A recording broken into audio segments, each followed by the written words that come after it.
Hey guys, so we're going to do a little Home Depot, no, not Home Depot, a little Lowe's haul of what I got for the garden stuff when I went to Buckeye, Arizona that is. So stay tuned and see what I got.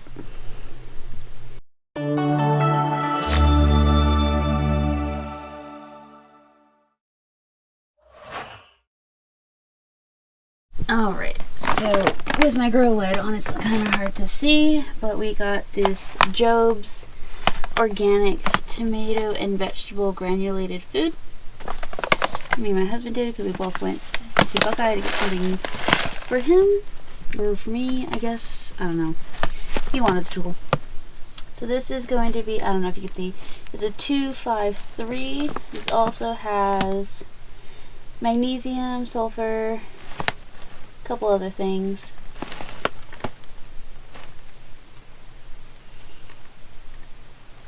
So yeah, so it gives you instructions on the back of how to use it and everything. So I haven't used it yet, as you can see, but I do need it to fertilize my plants. So we'll see how that works. Let's see. We have also from Job's is rose and flower food. This one is a 343 for the rose and flower food. Let's see. It has water-soluble and insoluble nitrogen for the 3, and then it has phosphate for the 4. The potash is also the 3, and it has 9% calcium and 0.5 magnesium with a 0.15 water-soluble magnesium, and the sulfur is 1. And then that's basically the same thing for this one. I know it's really bad you can't see it, and I actually have 2 lights on, which is sad. Let's see this. The 2 is for the nitrogen, water soluble and non-soluble. 5 for the phosphate. Potash is 3. Let's see, calcium is 7%. Magnesium for the non-soluble is 0.5. The water soluble is 0.15%, and sulfur for this one is 1.4. So there's those. And then we have from Gro-Well as a comparison to see which one works better. These are all organic, I do believe. Yeah, they're all organic. Is the tomato vegetable for them, and let's see. They are at 851, so there's a difference between them, and we're going to see how well they do. Okay.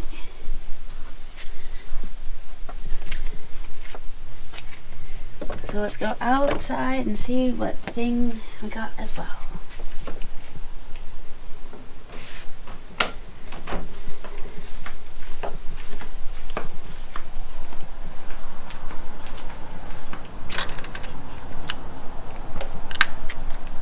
Pretty kitty cat. Hey there. Pretty girl.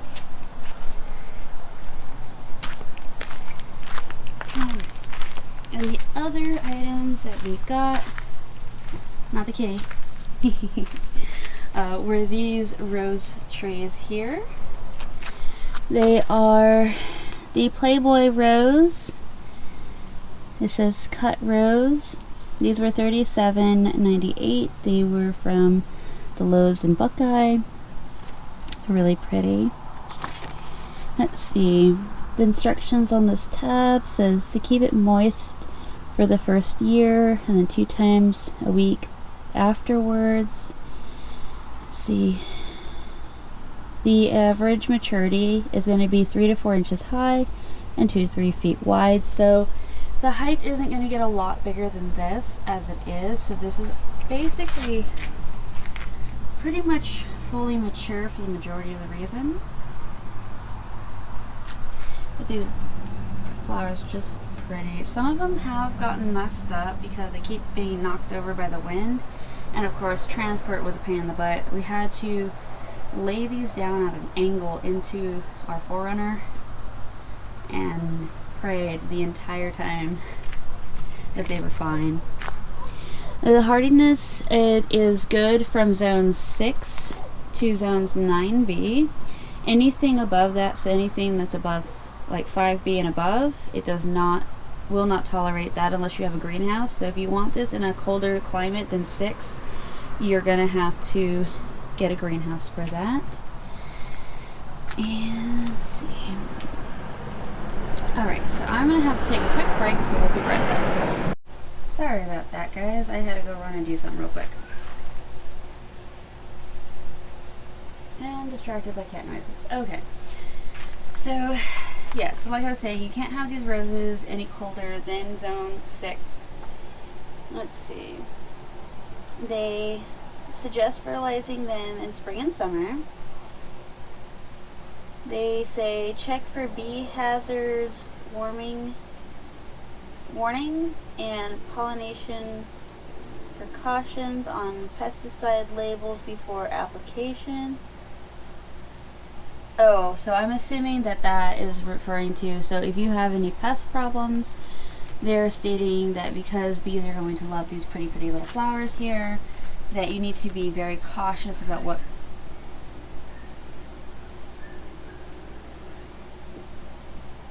sorry, I can't tell if that's the neighbor's kids or if that's a cat in the fight.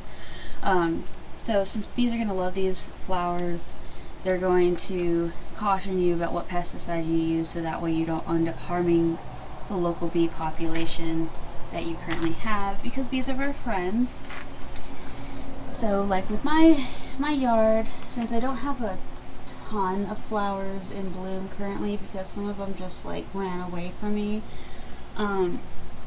I get the occasional bee, but I don't put any pesticides down. The most I've put is neem oil, but that was last year. This year, whole new bunches of issues and problems, and I haven't used anything in particular yet. However, I have noticed an increase in ant population in my yard since it's warmed up, which normally I would groan and complain about that. But I did watch a fire ant march off with a fly earlier, so I was kind of like, yeah, go buddy, go. I did have to mend, because we bought these as is, so I did have to mend a couple of the branches. They weren't broken per se, as in like falling off, but they were, it looked like somebody had literally snapped them downwards, or something had pushed them in a particular right angle, and if you raised them back up, they went back to their shape that they were supposed to be for the majority of the reason. So what I did, let me see if I can't find it. Ah, here it is. I am in the light. Let me go from the other side. Alright, so what I did here was I took a little wooden dowel and some zip ties. I don't know if I can get you in there, but this section right here is the damaged section, and what I was trying to do is save this section. Now you can tell that this side is not doing as great, and I might have to cut it right at that area anyways, but I was really hoping to save it because it had a bunch of buds on it and some pretty green leaves and whatnot, so saving what you can is best. But other than that, the rest of the tree seems fine. It has suffered a couple of falls because this section here is sloped a little bit, and for whatever reason it has discovered the only sloped area, so it keeps getting knocked over when the wind blows through. So I don't see any more broken areas or anything like that. The only thing I've seen is flowers lost their petals, so I'm gonna have to deadhead those. I had the same issue on this side right here. Maybe you see a little pencil. That one is also a mended spot, but this side seems to be doing fine. It looks like it's getting more buds. This flower bloomed just fine. So I think this one was a little bit more savable than the other section there. And again, we just anchored it with some rocks that I have in the yard here.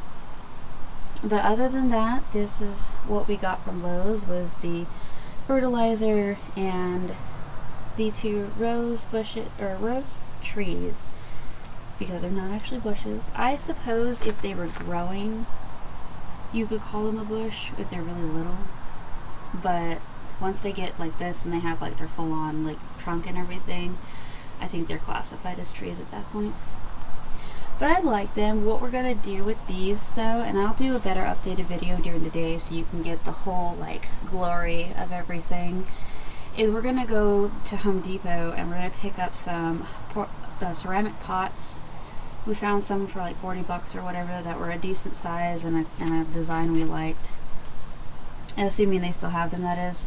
And we're going to pot these into pots so that way I can stick them, probably for the most of the part, I'll probably stick them somewhere over here, but because they'll be in pots, they'll be movable, so I would be able to move them out of the way, you know, like where Little Miss Lilith is or something like that.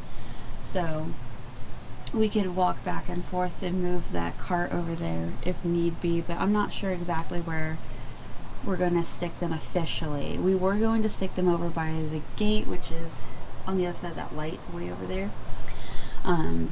But because this is the only place that has shade cloth and we weren't necessarily wanting to build another structure over there, we're probably going to get something that's more suited for absolute desert full sun. I was thinking citrus trees because that makes more sense to have an edible tree. Something you can keep small if you wanted. But we'll figure it out. They're pretty, I love them, and their name is kind of entertaining. But they remind me of my favorite rose and color and stuff like that. Especially this one right here. I don't know, you can't really tell. They're supposed to be orange, like a really dark orangey red, yellow kind of pinky color throughout all of them, so yeah. Silly girl. Alright guys, well I'm going to wrap this up. As you can tell, it's kind of late at night, so I will see you guys on the next video, and hopefully you'll be able to see something interesting and new. So thank you guys for staying tuned with me. I know this might be a rambly video like most people do, but I just like explaining things, so thank you guys for sticking through all that. And if you guys could like, comment, subscribe if you haven't already, that'd be awesome. So see you guys later. Have a good night. Bye.